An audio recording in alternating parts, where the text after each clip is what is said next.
다음 시간은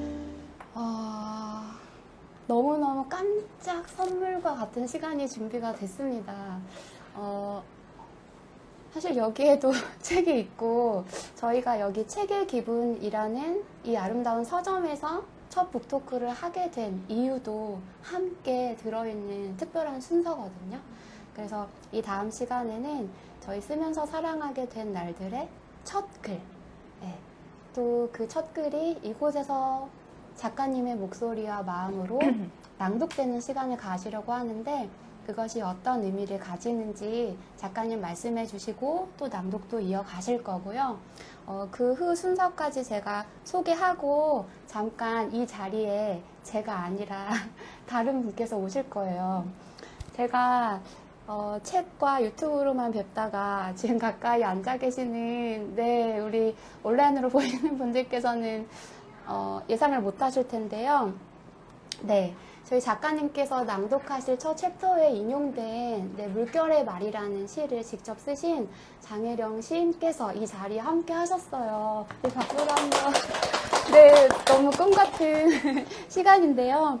그래서 작가가 일부분 인용했지만 또 저희가 인용 허락받는 절차도 있었는데, 제가 출판사 직원분께 시인께서 흔쾌히 허락하셨다는 메시지를 또 받았었어요. 그래서 시인께서는 전문을 낭독해 주실 거고요. 그 전에 또 춤추는 바람 작가님께서 우리의 첫 책의 첫 챕터 낭독 이어가겠습니다. 잘 안 되죠. 그러니까 쓰고 싶은 만큼 잘 안 써지고 어떻게 써야 될지 잘 모르겠고 그냥 평생 일기만 썼던 사람이니까 평생 일기만 쓰고 있는 거죠. 그래서 어떻게 해야 뭔가 더 누군가에게 읽힐 수 있는 글이 될 수 있을까 고민을 하면서 이제 글쓰기 수업들을 좀 찾아다니고 책을 또 많이 읽고 하면서 좋은 작가님들을 만났던 게 되게 큰 힘이 됐었는데, 이제 장혜령 시인님의 이제 이 시집도 되게 좋지만 사랑의 잔상들이라는 에세이가 너무 좋았어요. 그 책이 너무 좋았어서 그냥 너무 이분이 너무 궁금하고 알고 싶고 글이 너무 좋고, 그러면서 이제 그분의 책들을 다 읽고 시도 좋았고, 근데 그때 또 그 책을 소개하시는 뭐라고 해야 되나, 팟캐스트 이런 걸 하셔가지고 정말 설거지할 때 그 고립된 부엌에서 항상 저에게 아주 아름다운 이야기를 들려주셨던 분이세요. 그래서 저한테는 되게 특별하신 작가님인데, 여기서 에세이 수업을 한번 하신 적이 있어요. 그래서 그때 그 수업을 신청해서 왔었고, 그날 이제 썼던 글의 일부가 이제 지금 읽어드릴 반짝이는 것의 목록을 적어봐의 초안이었던 거죠. 그래서 그 글이 여기 장혜령 시인님 에세이 수업에서 작성이 되었었고, 그 글을 사실 편집자님이 가장 좋게 보시고 뭔가 그 글과 함께 다른 글들을 묶었으면 좋겠다 해서 사실 이 책이 기획이 되어서 여러모로 감사하고 의미 있는 작가님이자 여기 안에 실린 시가 그런 의미가 있습니다, 저에겐. 그럼 제가 이 글을 일부 낭독을 할게요. 반짝이는 것의 목록을 적어봐.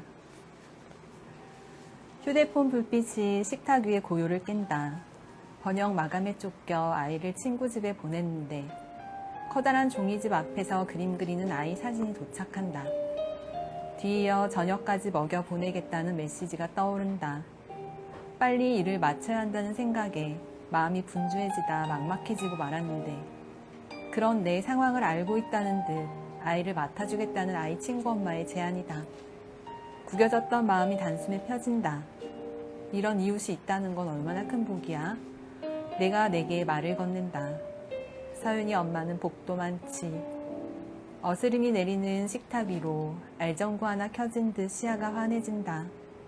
저녁은 건너뛰고 우유를 뜨겁게 데워 홍차를 우린다. 꿀을 넣고 한 모금 넘기니 가슴에 온기가 번진다. 고단한 어깨를 누군가 살포시 안아줄 때처럼. 뻐근한 뒷목을 이완시키고 심호흡을 하는데 문득 그 시절의 저녁이 떠오른다.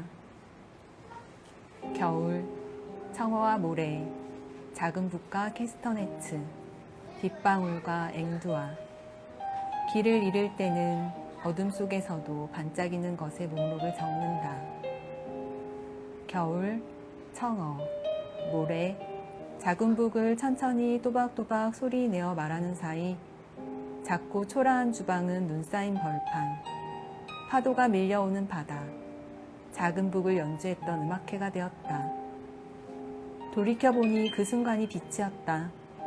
입으로 시를 웅얼거리며 여기에 있으면서 저기에 있는 법을 터득했을 때, 초라한 부엌에서 가장 먼 곳을 상상하며 긴 줄을 던졌을 때, 길을 잃었다고 느꼈지만 반짝이는 것의 목록을 적으며 견디었다.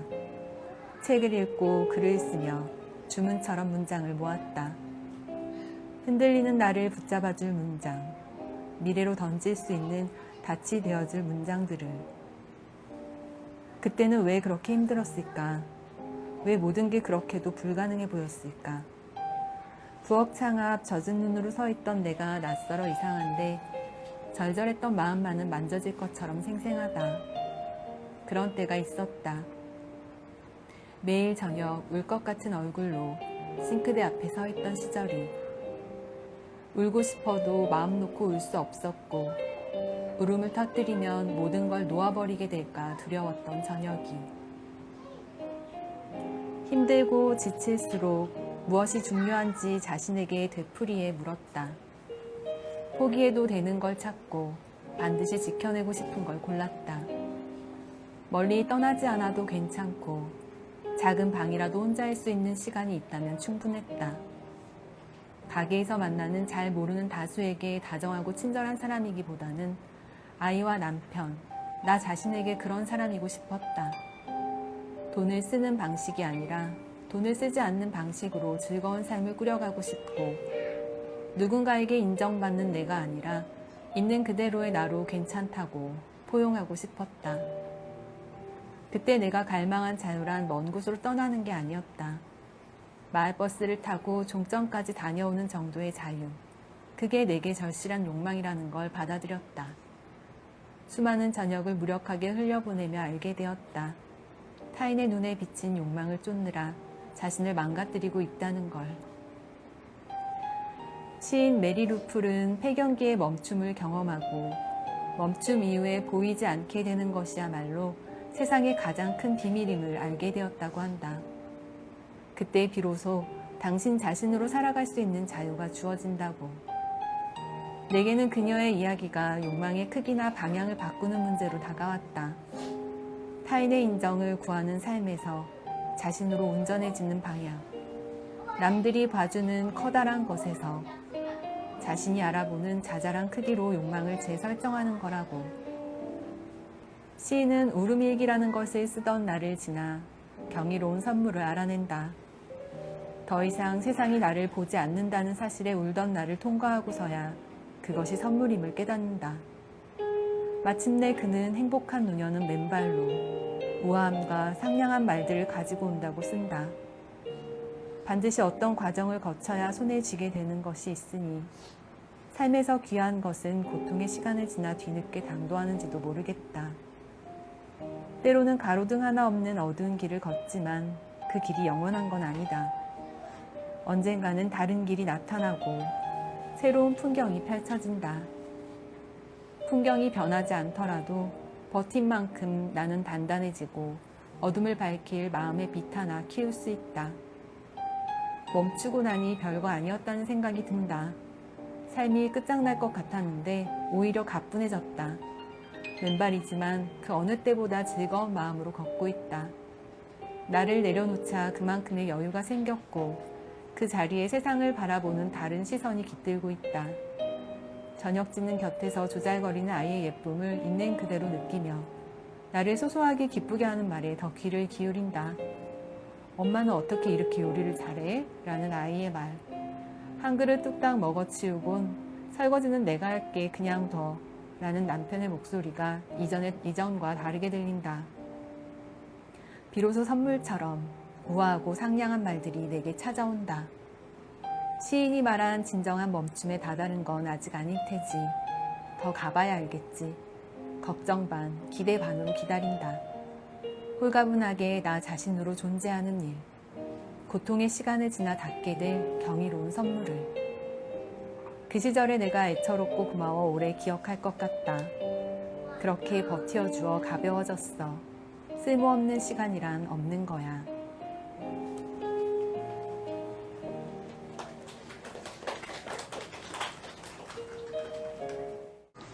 축하합니다.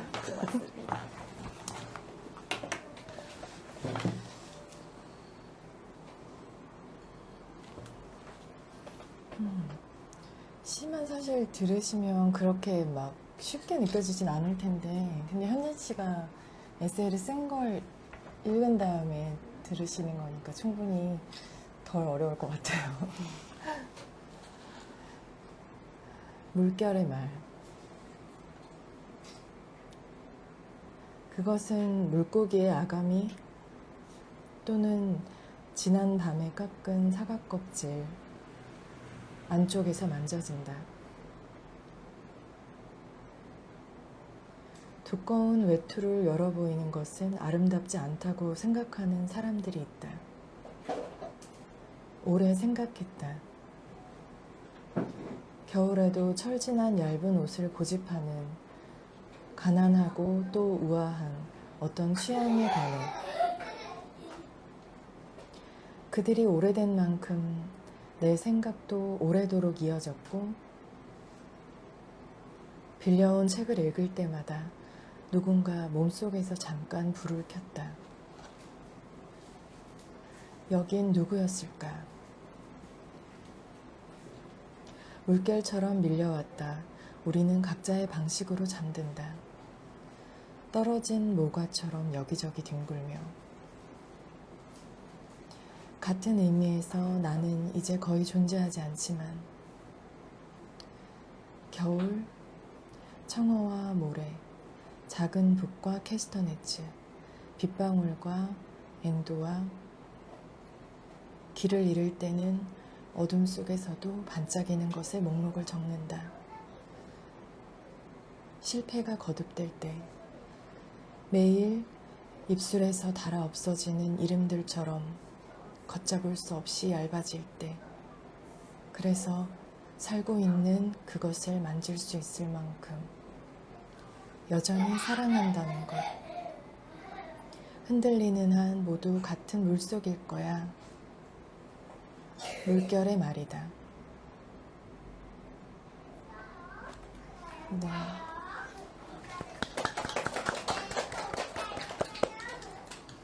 좋아요.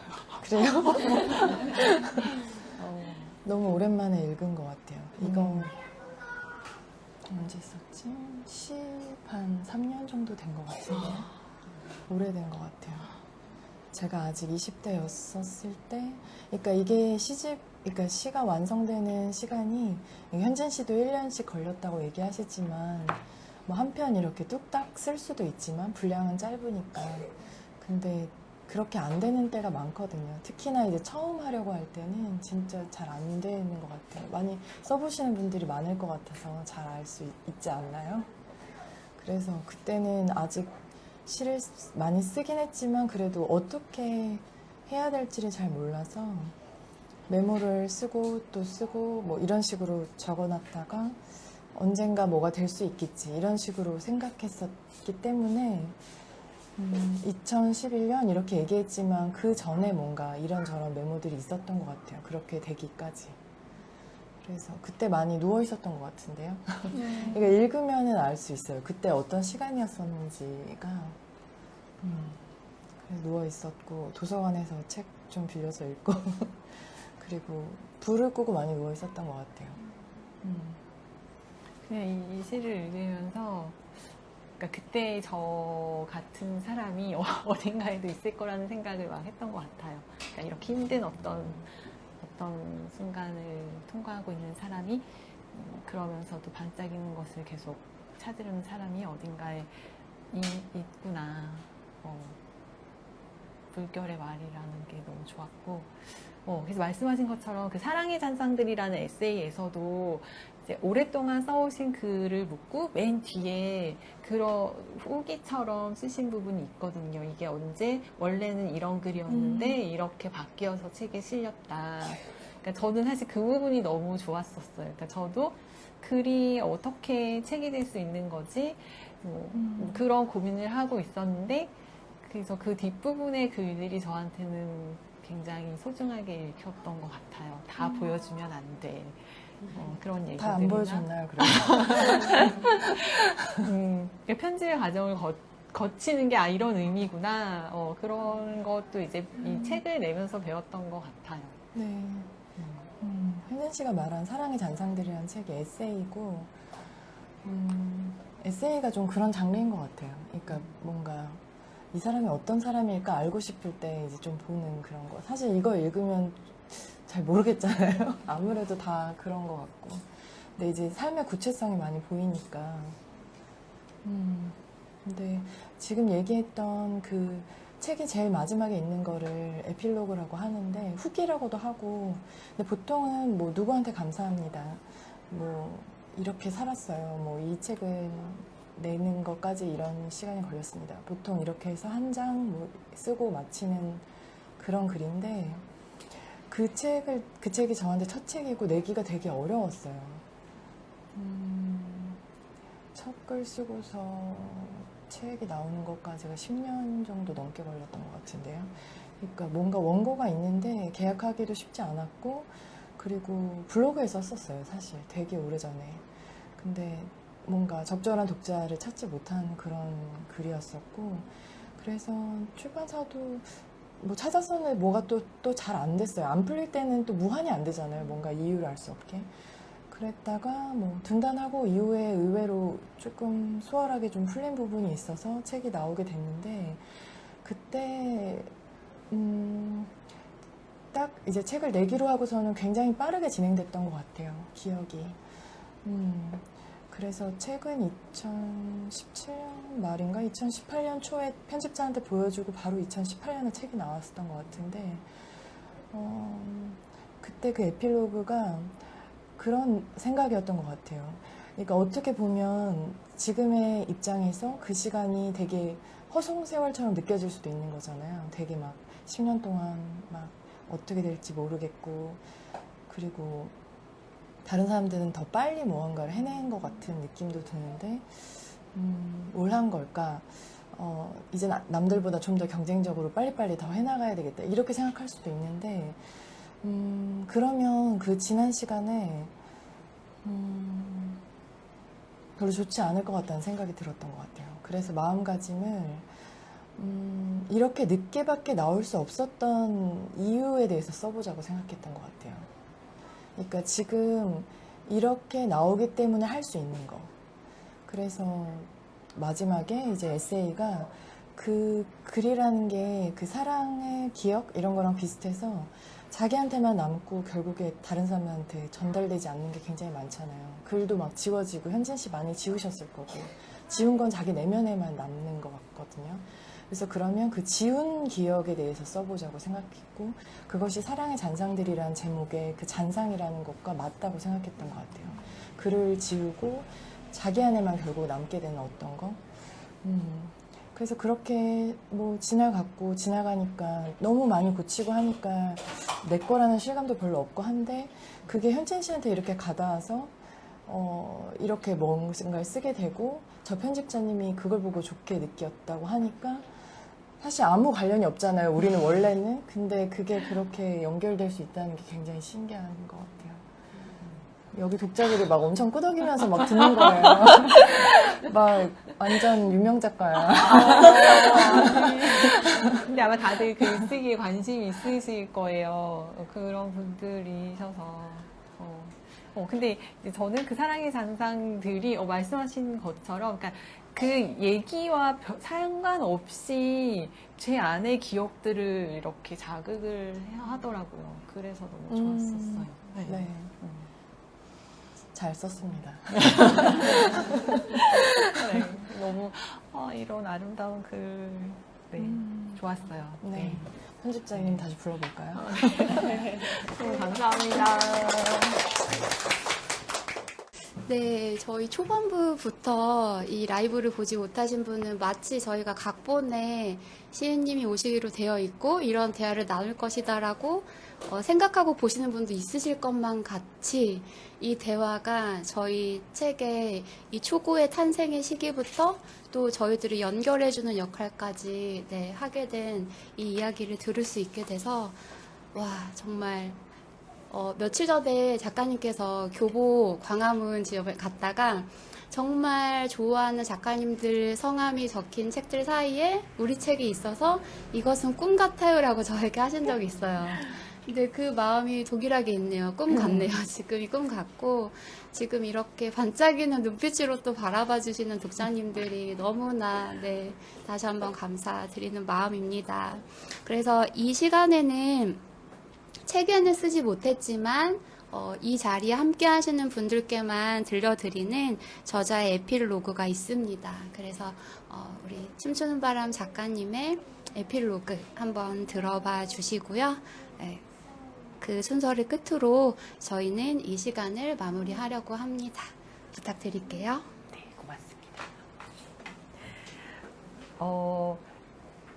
진짜 친한 사람들을 만나면 이 글은 나의 A면 같은 글이야 라는 얘기를 해요. 저에게는 B면도 있거든요. 네, 그래서 물론 여전히 일상을 써요. 네, 그냥 제가 사는 저의 환경이나 뭐 저의 생활이 그렇기 때문에 여전히 일상은 계속 쓰지만 B면을 쓰고 싶다라는 마음이 있고요. 그러면서 사실 이 책에는 다 담지 못했는데 제가 제일 힘들고 많은 고민을 할 때 뭐 여성으로서의 삶이나 모성으로서의 삶이나 그런 정말 가장 힘든 질문을 할 때 많은 여성 작가들의 책에서 용기도 얻고 어떤 힌트도 얻고 힘도 얻고 그랬거든요. 그래서 누구도 나를 공감해주지 못하는 것 같고 약간 어떤 때는 내가 너무 이상한 사람 같고 그럴 때 그 여성 작가들의 책을 보면서 나만 이런 게 아니었구나 이런 상황들이 다른 여성들에게도 힘이 든 상황이구나 그런 것들을 알게 되는 것만으로도 굉장히 큰 힘이 됐었어서 만약에 다음에 또 책을 쓸 수 있다면 저에게 힘을 주었던 여성 작가들의 책을 소개하는 글 이런 걸 한번 써보고 싶다라는 생각을 해요. 그래서 저 혼자 가제도 붙여놨어요. 내가 나와 싸울 때 내 편이 되어준 책들. 네. 그런데 혼자 쓰는 건 정말 힘들어요. 지쳐요. 지치고, 그래서 함께 쓰는 게 전 좋은 것 같아요. 그래서 오늘도 여기에 와주신 제 글친구들이라고 글쓰기 모임 같이 하시는 분들이 있거든요. 이분들 아니었으면 사실 지금 같은 때야말로 책 나왔다 좀 쉬자 이러면서 안 쓸 것 같은데 이제 글친구들이 있고 모임이 있으니까 어떻게든 계속 쓰려는 걸 놓지 않게 되더라고요. 근데 또 쓰고 나면 되게 좋아요.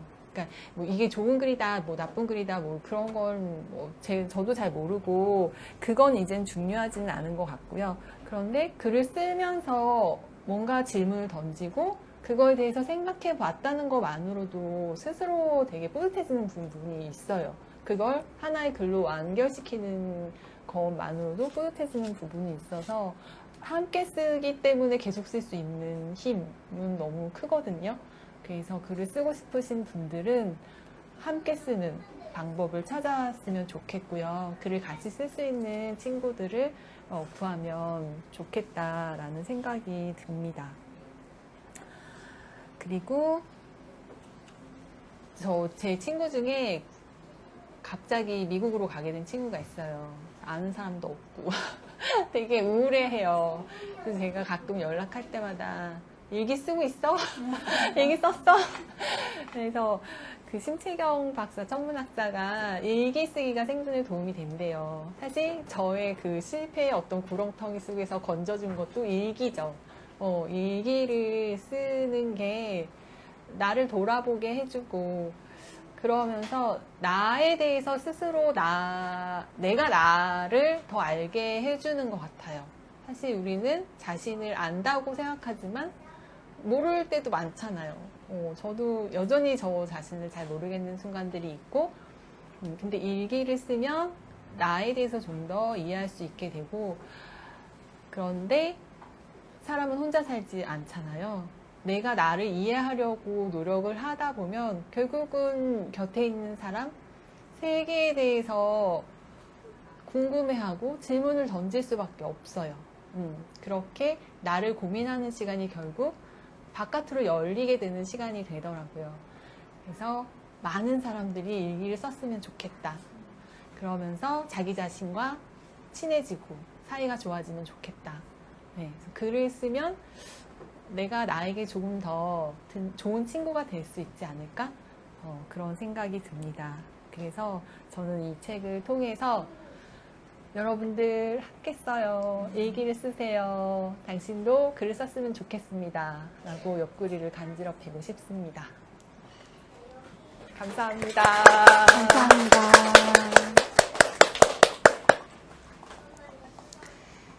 네, 그러면 현장에 계신 분들께서는 준비된 디저트와 음료, 또 더 사인회와 작가님과의 교제 이어가고요. 저희 아까 옛날 사람이란 단어 쓰셨는데 저도 그래서인지 여기 온라인으로 함께 하시는 분들께 이곳에는 저희들이 한번 서로 인사 나누고 네, 마치면 좋을 것 같아서 이 책 가지고 계신 분들이 많으신데요. 책 한번 들어주시고 네, 저희 뭐 일기를 씁시다 이렇게 인사할까요? 네. 할까요? 그럴까요? 네, 멘트를 그렇게 네. 할까요? 네. 네, 일기를 씁시다 이렇게 시작. 일기를 씁시다. 네, 감사합니다. 이것으로 네 라이브 북토크는 마치도록 하겠습니다. 감사합니다.